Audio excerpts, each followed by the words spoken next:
بسم الله الرحمن الرحیم. السلام علیکم ورحمۃ الله وبرکاتہ.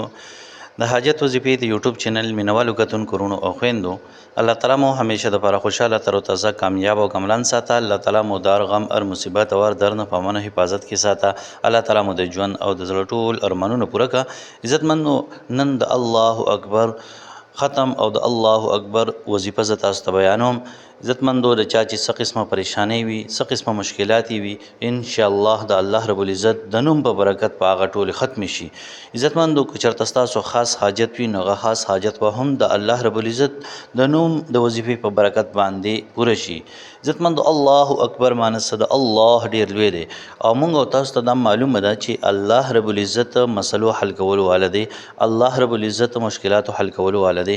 الله رب العزت پریشانو ختمولو والا دی او الله رب العزت زمونږ او ستاسو حاجات او ضرورت پوره کولو والا دی.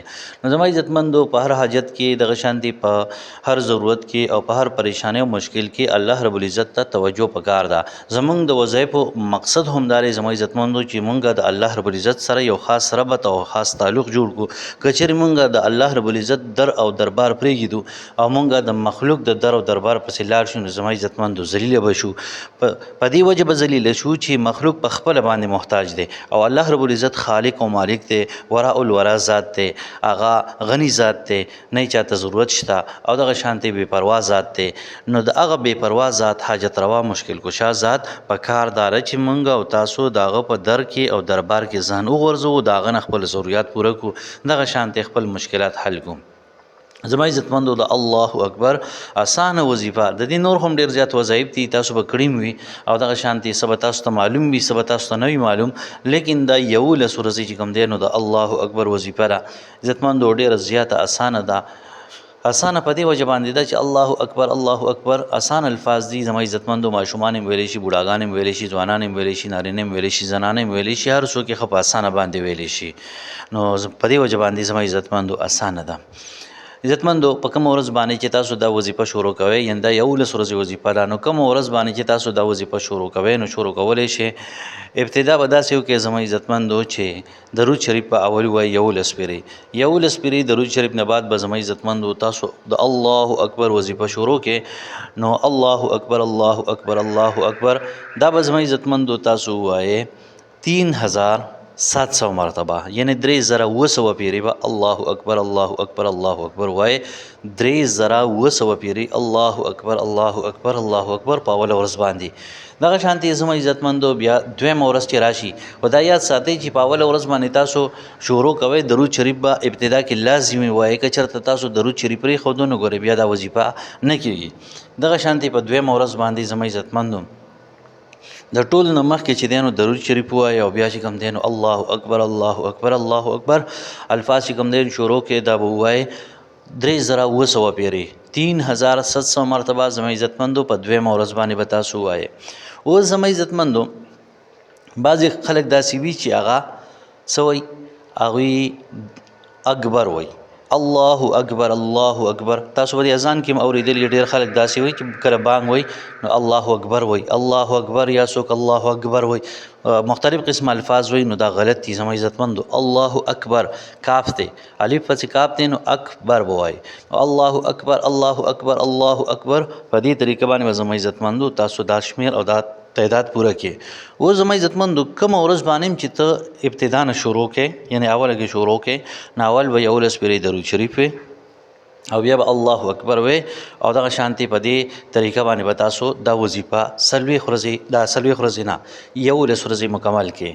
نو زما عزتمندو 11 ورځې چې کله تاسو دا وظیفه وکړله نو په دې 11 ورځو کې به د دې دا تعداد شي 40,900 پیرې، یعنې 40,700 مرتبه. په 11 ورځو کې به د الله رب العزت دا صفتی نوم، یو د الله رب العزت ذاتی نوم دی او یو د الله رب العزت صفتی نوم دی. نو 40,900 پیرې به دا په 11 ورځو کې مکمل شي. اوس زما عزتمندو 11مه ورځ چې کومه ده، په 11مه ورځ باندې چې کله تاسو دا وظیفه ابتدا هم شروع کوئ نو درود شریف خو به روزانه وایي، لیکن کله چې مکمل شوه 3700 مرتبه یعنې 3700 پیرې نو بیا به درود شریف وایي 11 پیرې. 11 پیرې مو درود شریف وي زما عزتمندو. د هغې نه بعد به تاسو 2 رکعته نفل وکړئ. اوس زما عزتمندو ډېر خلک به دا وایي چې دا وظیفه موږ په اودس کې کولی شو که بې اودسه یې کولی شو. نو زما عزتمندو بې اودسه هم کولی شي لیکن بهتر نه ده. پکار دا دی چې تاسو دا په اودس کې ووایئ ځکه چې په دې باندې به څومره ټایم لګي ګنټه پرې لګي. نو زما عزتمندو په اودس یعنی اودس ګنټه ساتل څه ګران کار خو نه دی. اول خو پې ګنټه لګي نه خو که بالفرض لګي پې نو یعنی په اودس کې چې کوم دی نو ګنټه تېرول دا څه ګرانه خبره نه ده. یعنی په اودس کې دا وظیفه وکړئ بې اودسه دا وظیفه مه کوئ. په اودس کې بهتره ده بغیر اودس هم کولی شي لیکن بهتره نه ده. نو زما عزتمندو په اودس کې به دا وظیفه چې کوم دی نو کې او بل خبره دا ده چې ډېر خلک به دا تپوس کوي چې دا وظیفه موږ سره بل څوک کولی شي که بل څوک نشي کولی. نو زما عزتمندو پای کې هم بهتره دا خبره ده چې د چا حاجت وي هغه یې په خپله باندې وکړي که بالفرض هغه په خپله باندې نشي کولی نو د هغه دپاره چې کوم دی نو رور خور دغه شانتې پلار زوی او مور یعنی د خاندان خپل فرد چې کوم د ده د کور فرد دي هغه د ده لپاره دا وظیفه کولی شي. اوس زما عزتمندو په 40 یعنی 11 ورځ باندې چې کله دا 40,000 پوره شو 40,900 پیرې پوره شو نو بیا به 2 رکعته نفل وکړي او 2 رکعته نفل یې وکړل. 2 رکعته نفل به عام نیت وتړئ چې څنګه دا عام نفل کې د هغې نه بعد به زما عزتمندو چې سلام دې وګرځو نو درېیمه کلمه سبحان الله والحمد لله ولا اله الا الله والله اکبر ولا حول ولا قوة الا بالله العلي العظیم. که بالفرض دا چاله نه ورځي نو صرف سبحان الله والحمد لله ولا اله الا الله دا خو ویلی شي که نه. نو دا الفاظ به زما عزتمندو 33 پیرې یعنی 33 پیرې ووایي. د هغې نه بعد به 3 پیرې درود شریف ووایي او بیا به د خپل حاجت دپاره خپل مشکل دپاره چې کوم دی دعا غواړي. عزتمندو ډېر مجرب ترین عمل دی چې په 11 ورځ باندې کله تاسو دغه نفل وکړل او بیا مو چې کوم دی د الله رب العزت تسبیحات وویل بیا مو درود شریف ووایي او بیا تاسو دعا غواړئ زما عزتمندو نو دغه ټایم کې چې څه غواړئ انشاءالله الله رب العزت به یې درکړي. ډېر مجرب ترین عمل دی زما عزتمندو. الله اکبر په جو باندې ویل اسان دي لیکن د دې مقصد او د دې معنی ډېره زیاته لویه ده. الله اکبر الله ډېر لوی دی.